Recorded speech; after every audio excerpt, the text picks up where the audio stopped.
Today I am going to tell a beautiful story of Bad Company.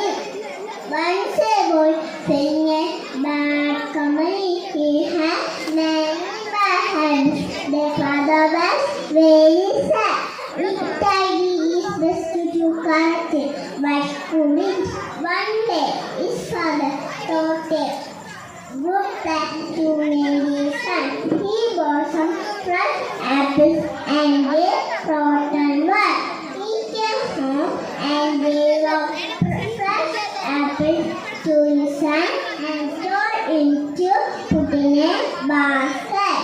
He placed a rotten apple and then after a few days, the father asked his son to bring the basket of apples. The son was surprised to find that all the apples and were rotten. The father said, "One rotten apple has spoiled all the good ones. The fun salad, the apples, they will spoil you." The son